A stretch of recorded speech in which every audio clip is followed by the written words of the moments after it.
God, અરે વોલેટમાં તો ઉમાનો ફોટો હતો અને એની પાછળ મેં ચિત્રામણો કરી હતી. ઉમા વાંચી જશે બધું જ. શિટ.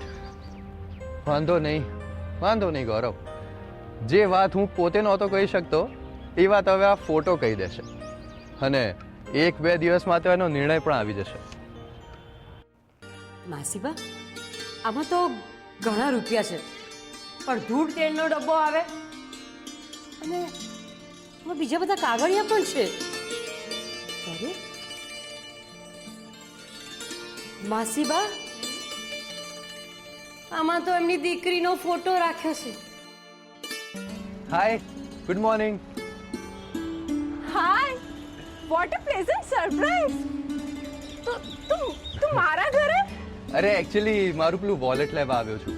એમાં એક નાનકડી ચિઠ્ઠી છે, એમાં એડ્રેસ લખ્યું છે અને મારા પપ્પાને આજે એડ્રેસ પર જવાનું છે એટલે wallet please. Okay, just minute, મેં તારું વોલેટ બહુ જ સાચવી રાખ્યું છે. Wait a minute. How nice, thank you.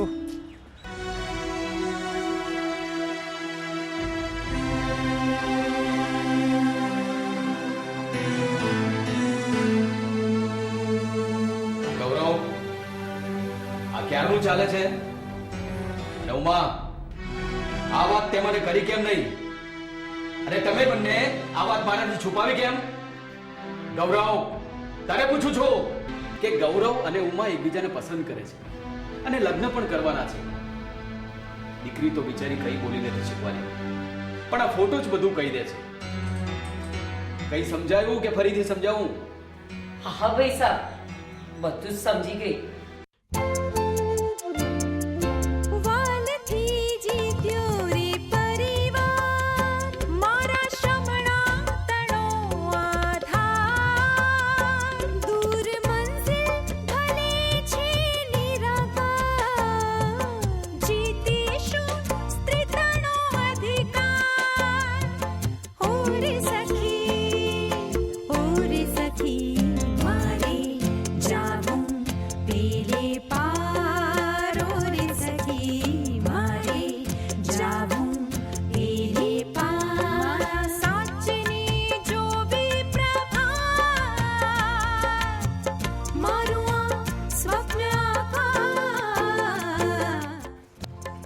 આવ સલો.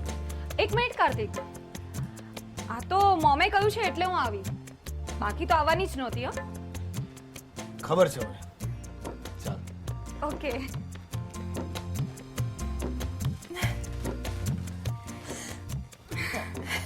અરે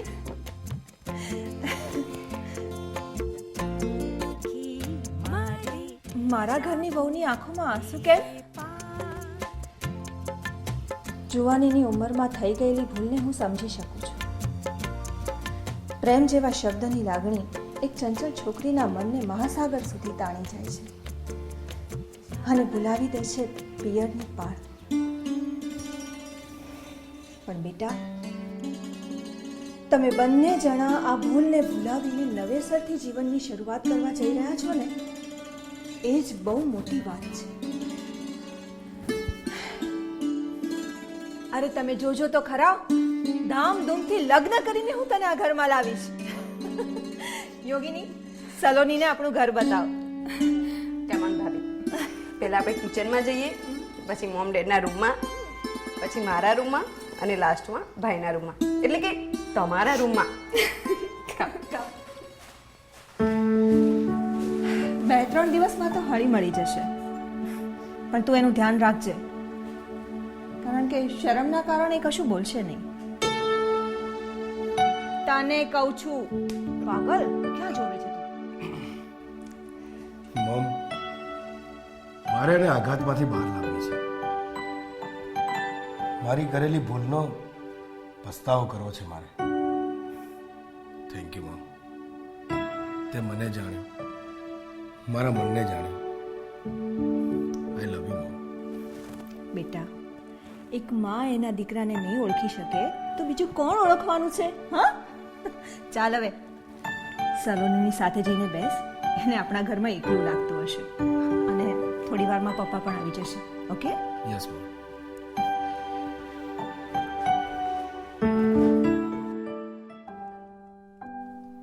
કેવું લાગે છે? લગ્ન પહેલા પતિના ઘરે રહેવાનું. કાર્તિક, આપણી વચ્ચે હવે ફક્ત લગ્ન જેવી જ ફોર્માલિટીઝ બાકી રહી છે. બાકી તને તો ખબર જ છે કે મારા માટે બીજા કોઈ વિશે તારા સિવાય વિચારવું પણ શક્ય નથી. હવે એવા અરમાનો નથી રહ્યા કે લગ્નની પહેલી રાત્રે પતિ મારો ઘૂંઘટ ખોલે. એ એક્સાઇટમેન્ટ તો ક્યારનું પૂરું થઈ ગયું છે. આ તો મમ્મીજીએ જીદ કરી એટલે આવી. ના આવતી તો એમને કદાચ. ઓકે ઓકે, તારો ઘણો ઉપકાર. થેન્ક યુ વેરી મચ કે તે મમ્મીની વાત માની. સલોની, તારી સાથે મેં જે કર્યું એના માટે હું કેટલીય વાર તારી માફી માંગી ચૂક્યો છું. અને હવે તને મારી પત્ની બનાવી આખી જિંદગી પ્રેમ કરીશ. કાર્તિક, પ્રેમ તો હું તને કરું છું, પણ તારો સતત બદલાતો રહેતો નેચર જ મને પસંદ નથી. ક્યારેક રૂપિયાનું અભિમાન તો ક્યારેક ઓળખાણોનું અભિમાન. તો તારી પોતાની જિંદગીમાં ક્યાંક અટવાયેલો હોય એવું લાગે છે કાર્તિક. તું ડોક્ટર વિશ્વાસનો દીકરો, અને ધીમંતને ગોળી માર્યા પછી પણ તું ધીમંતને હવે ક્યારેય નહીં મળે. નસીબદાર છે કે જીવી ગયો. જો મરી ગયો હોત ને તો ચેપ્ટર જ પૂરું થઈ ગયું. પણ હું તને પ્રોમિસ કરી ચૂક્યો છું, હવે ધીમંતને ક્યારેય નહીં મળે. ભૂલી જા અતીતને. તારી નવી ઓળખાણ બનાવ. કાલ ઉઠીને યોગીની માટે પણ છોકરો શોધવો પડશે, એને પરણાવી પણ પડશે. પછી ઓ માય ગોડ, હજુ તમે આ ઘરમાં મેરેજ કરીને નથી આવ્યા અને મને મોકલી દેવાની વાત કરો છો. પહેલા તમે આ ઘરમાં મેરેજ કરીને આવો અને પછી. યોગીની, અમે તો ફક્ત વાત જ કરતા હતા. તને ખોટું તો નથી લાગ્યું ને? બી આજ સુધી હું તમારા વચ્ચે કઈ આવી? સો પ્લીઝ તમે. અને પછી તમે બંને લડવા માંડશો. હા, નણંદ ભાભીના ઝઘડા થશે અને આપણે બનેવીલાલની વાત સાંભળવી પડશે, માનવી પડશે. એક વાત સમજી લે, તારા લગ્ન કર્યા પછી જ અમે લગ્ન કરવાના છે. તને પહેલા આ ઘરમાંથી વિદાય કરીશું. જો બીબી, હું ખરેખર મમ્મીને કહી દઈશ. મમ્મી, એ યોગીની, કાર્તિક, જવાબ આપવા તૈયાર થઈ જા. મમ્મી તને નહીં છોડે. જા જઈને ચેન્જ કર. જા ને. અરે શું જા. મારું આ સ્વપ્ન આકાશ, મારું આ સ્વપ્ન આકાશ. તારો દીકરો એના મનનું ધારું કરે તો તું એને સપોર્ટ કરે છે, અને જ્યારે હું મારા મનનું ધારું કરતો હતો ત્યારે તું આ ઘર છોડીને જવા તૈયાર થઈ હતી. આટલો બધો ભેદભાવ શું કામ? વર કરતા દીકરો વધારે વાલો છે તને? આ ઘરમાં આટલો મોટો નિર્ણય લેવાઈ જાય અને એ પણ મારી જાણ બહાર. જેણે પણ આ કર્યું છે ક્યાં તો આ ઘરની બહાર જશે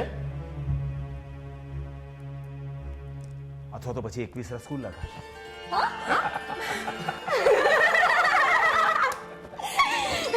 તો પછી છે ને મમ્મીને 21 રસગુલ્લા ખાવા પડશે.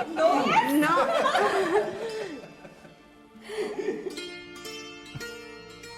ગમ્યું એમ નતા? મને તારું આ જેસ્ચર બહુ ગમ્યું. ઘરની થનારી વહુ એ લગ્ન પહેલા જ ઘરમાં મહેમાન બનીને આવે, કેટલી સરસ વાત છે. આમ પણ આપણે આધુનિક વિચારોને અપનાવવા જોઈએ. જૂનવાણી વિચારોનો આડંબર રાખીને બેસી રહીએ તો કંઈ આગળ ના આવે.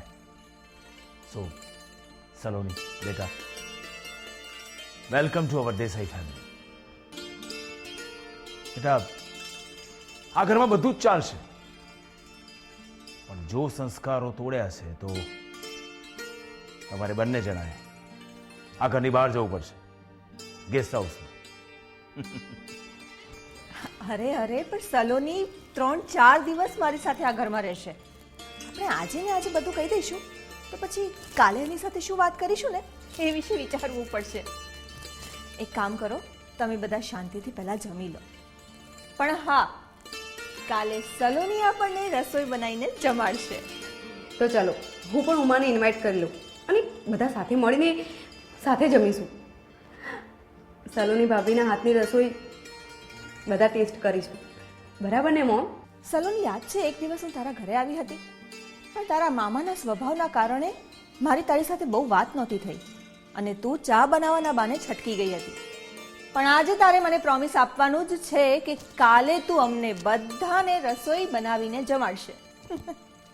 બધાની મરજી હોય તો અચકાય છે કેમ? પણ મને તો રસોઈ કરતા આવડતી જ નથી. That's great great.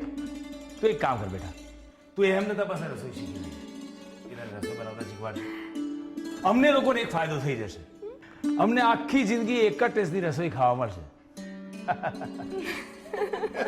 બહુ સારું, સરસ. ચલો હવે બધા આપણે સાથે બેસીને જમી લઈએ. પણ ભદ્રેશ મામા સાથે ભદ્રેશની બધી શરતો પૂરી થઈ ચૂકી છે, એટલે બેટા તારે ચિંતા કરવાની જરૂર નથી.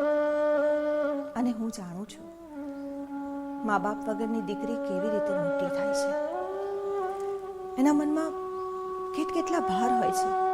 મોમ, જ્યારે પણ મેં કોઈ સ્વપ્ન જોયું છે ત્યારે હું એ સ્વપ્નથી જ ડરી ગઈ છું.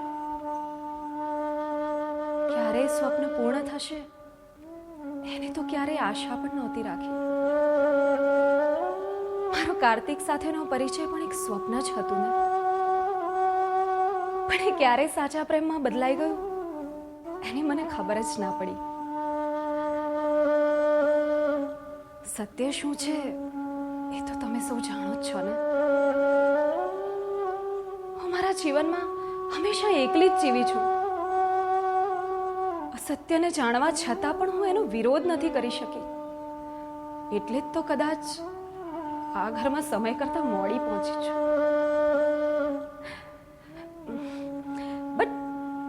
But I give you promise to all કે હું તમને મારા તરફથી ક્યારે અપવાદ કે વિખવાદ ઊભા જ નહીં થવા દઉં. કારણ આ ઘર, આ પરિવાર તો મારા માટે એક મંદિર છે. મંદિર છે. ગમ્યું બેટા, મને ખૂબ ગમ્યું.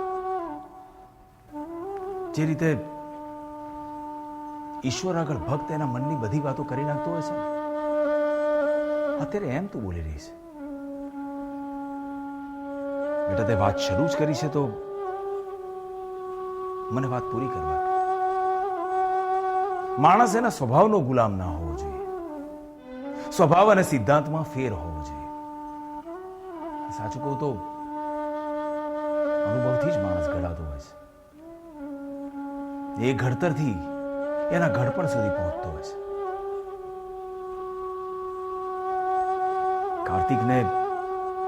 કાર્તિકને ખરા ખોટાની સમજ પડતા કદાચ 10 વર્ષ લાગી ગયા. પણ સાચું કહું બેટા, મને કાર્તિકને સમજતા આખું જીવતર વીતી ગયું.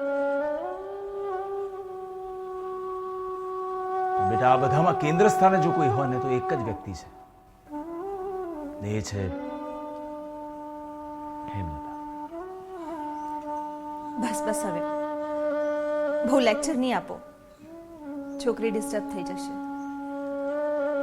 એ આ ઘરમાં વહુ બનીને આવશે ને એટલે તમને પણ સમજી જશે અને જીવનના ઘડતરને પણ સમજી જશે. ઓ માય ગોડ, આ તમે બોલી રહ્યા છો?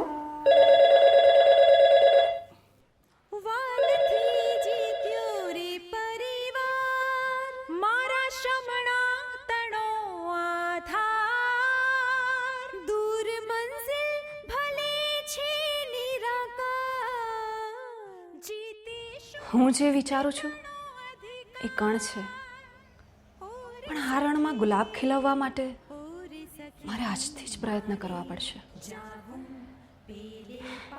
કારણ તો નહીં જ આપું, કારણ કે એ કારણ જ મને ગમે છે. ફિલોસોફી વાસ્તવિકતાથી ઘણી દૂર હોય છે, પણ કાર્તિક નામની વાસ્તવિકતા હવે આજથી એ જ મારું જીવન છે. મારું આ સ્વપ્ન આકાશ, મારું આ સ્વપ્ન આકાશ.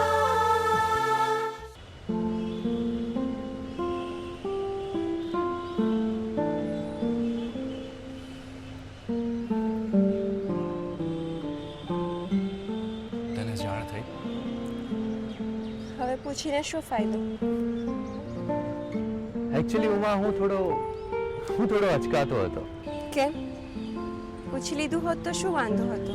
પૂછી લીધું હોત તો કશો વાંધો તો નહોતો, પણ તું ના પાડે તો મને તો ઊંઘ જ ના આવે. આ બધું ક્યારથી ચાલી રહ્યું છે? જ્યારથી મેં તને જોઈ હતી ને પેલા મેડિકલ લેક્ચરમાં, ત્યારથી તું ઊભી થઈ ગઈ અને અમારા જેવા સિનિયર્સને તે કહી દીધું કે અમે ભલે જુનિયર્સ છીએ પણ તમારા જેવા સિનિયર્સની રેગિંગ સહન કરવામાં નથી આવે. તમારા ભૂતકાળના બદલાવનો ભોગ અમે તો નહીં જ બનીએ. અને હા, અગર અમને હેરાન કર્યા છે તો પોલીસ કેસ કરતા કોઈ વાર કરે ના કરે, હું એક સેકન્ડ પણ રાહ નહીં જોઉં. ઓ માય ગોડ યાર, તને તો બધું યાદ છે. જે મનમાં વસી જાય ને એની બધી વાત પણ. અને હા, આજે તો તું સાંભળી લે, મને તું ગમે છે, હું તને પસંદ કરું છું. અને આજે તો હિંમત કરીને કહી જ દઉં, I really love you. Gaurav, yes, તું હા પાડે તો હું તારા પ્રેમનો વિજય છું. આમાં હાર શું ને જીત શું? અને મને પણ ક્યાં ના પાડતા આવડે છે. Even I really like you.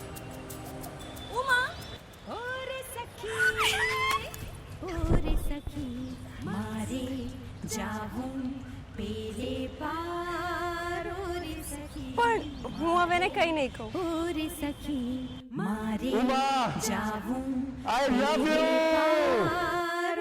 સખી મારે જાવું પેલે પાર, મારા સાચની જોવી પ્રભાત, મારું આ સ્વપ્ન આંગળીના ટેરવી ઝાકળ ને માં જોયું રે વાદળ, હોશ મને ઉડવાની આગળ શબ્દો